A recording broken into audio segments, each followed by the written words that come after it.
तो खेसारी लाल यादव के बेटी को एक बार फिर से टारगेट किया गया है।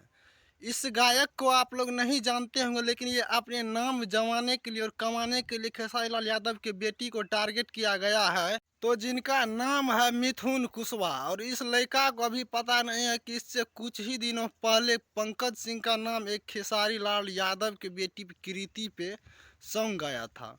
उनको क्या हुई थी, लगता है इनको जेल जाने का अब टाइम आ गया है। तो इस लड़का को एक नसीहत दे देते हैं कि अभी भी इस गाने को आप चैनल से हटवा दे, नहीं तो आपको जेल जाने से कोई नहीं रोक सकते हैं। भाई, आपको ये किसने इजाज़त दी थी कि खेसारी लाल यादव की बेटी पे गाना गाए? इनका कहना है खेसारी लाल यादव ने गाया गाना तो हम लेंगे लेंगे गाए हैं।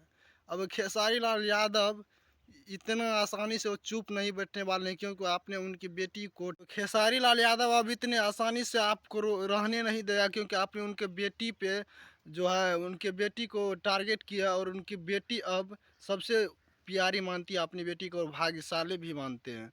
लेकिन आपको अब लगता है जेल जाने का टाइम आ गया, और अब आप जेल जाएंगे। खेसारी लाल यादव को अभी तक यह गाना लगता है नहीं पहुंचा, नहीं तो लाइव या आप पे कोई कार्रवाई करने के लिए जरूर बोलते। इससे पहले खेसारी लाल यादव को एक सर्टिफिकेट टाइप का एक कुछ प्रधानमंत्री द्वारा बनाया था, अब वो भी उनके यहाँ पे काम आएंगे। तो आपको अब चक्की जेल में पीसना पड़ेगा भाई, नहीं तो अभी भी आप गाने को, इनका परमानेंट एड्रेस जो है अभी भी आए हैं, थोड़ा जान रहे हैं कि बिहार का लड़का रहने वाले हैं, लेकिन अभी ये दिल्ली में रह रहे हैं। तो अब भाई, जेल जाने से कोई नहीं रोक सकता है। ज़्यादा से ज़्यादा इस वीडियो को शेयर कीजिए, ताकि खेसारी लाल यादव तक पहुंच पाए। क्योंकि भाई, उस बच्ची की क्या गलती थी इस गाने में जो आप उसके बेटी पे गा दिए?